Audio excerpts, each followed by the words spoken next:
Lady Snowblood is like the archetypal cult Japanese movie. It features an absolutely stunning, gorgeous actress in the form of Meiko Kaji, wearing a kimono, slashing her way through various people that wronged her family, and it's full of gore, vibrant colours, fast-paced action, and even a little hint of political subtext there.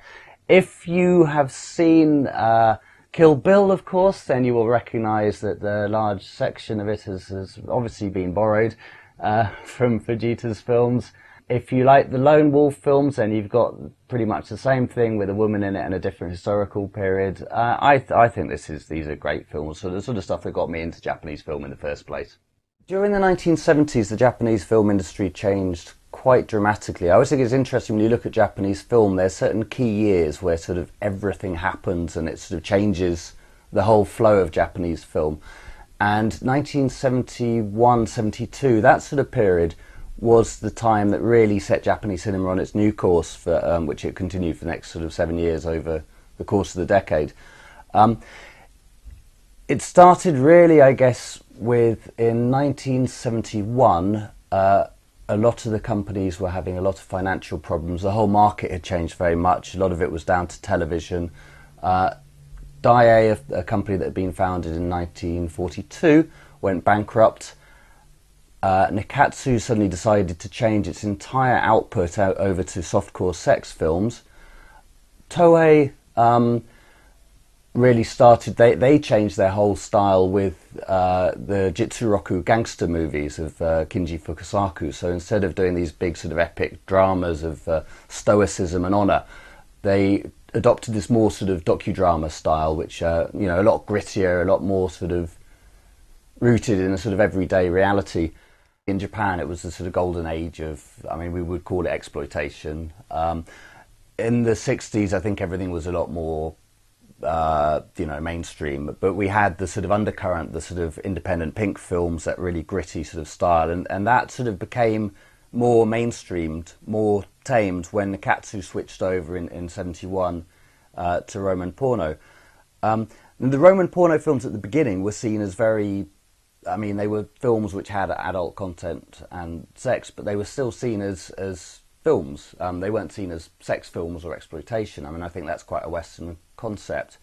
But that really forced a change with the whole industry. I think films became generally a lot more sort of more violence, more gritty sort of violence, more nudity and sex. These particular films, the Lady Snowblood films, they were made by a company called Tokyo Eiga, Tokyo Films. But this was a subsidiary of Toho, which is like now the largest studio. And interestingly, of all the studios, Toho were probably the only ones that didn't really dabble with erotic material. Everyone else sort of caught on the bandwagon of Nikatsu and started sexing up their films a lot, but Toho didn't. And their approach during the time, which sort of defined the way that Japanese cinema went, was to produce films, to split up all their sort of concerns into smaller production houses, totally restructure the company. And there was a couple of films, Tokyo Eiga, Takarazuka Eiga, made films for them. But generally they made a lot more big budget blockbusters. Obviously Toho is best known for the Godzilla movies and all those sort of sequels. They also made quite a lot of big war movies in the 70s. Japan Sinks, the big disaster movie. But they were definitely more Hollywood style than the other studios, so making less films and bigger films. Lady Snowblood was released in Japan in 1973. It was directed by Toshio Fujita, an interesting character. He made most of his works at Nikatsu, and this was one of his sort of rare forays outside of Nikatsu. It was a vehicle for Meiko Kaji, the actress, and it actually represents when she was at the top of her game. She'd just come off doing the 4 films of the female convict Scorpion series. And she was quite well established as a singer and on TV, so she was quite a pretty major hook for the film. She initially played under her own name of Masako Ota. For the first 5 years of her career, she was effectively just a supporting actress. Nikatsu at this time were turning out, about 5 films a month, and she just played supporting roles, these sort of Nikatsu actions films, which are like pop gangster movies or music films or romances or youth movies. So she first changed her name to Meiko Kaji in Masahiro Makino's Tales of Japanese Chivalry, which is a sort of gangster film that came out in 1969. But she really only sort of made a stir when she started appearing in these Stray Cat Rock films. And this sort of marked a change in what Nikatsu were doing. It was like mainstream films were becoming more like Pink films. They wanted to see renegade teenagers and more violence and slightly sexed up. So there was a definite change in the tone of Nikatsu's films in the late 60s, which is what prompted them to do the all-out switch to Roman porno. Now, a lot of directors and a lot of staff, and of course Meiko Kaji herself, weren't particularly happy with this new direction with Nikatsu, so she ended up leaving the studio. She moved to Toei, and this is when she made the female convict Scorpion film. This and Lady Snowblood, both of them were based on famous manga series. And Kazuo Koike, who made Lady Snowblood, was like a really successful, I mean, he sort of typified the sort of new changing climate in the 60s with his mangas, because they were called gekiga. And this was a way, it's just like basically meaning a more cinematic, more adult style of manga. It was completely opposed to, say, in the 50s you had the Osamu Tezuka sort of more cutesy, children's-oriented things like Astro Boy. So Kazuo Koike's were a lot more realistic and sort of looked like film storyboards and dealt with sort of cinematic subject matter.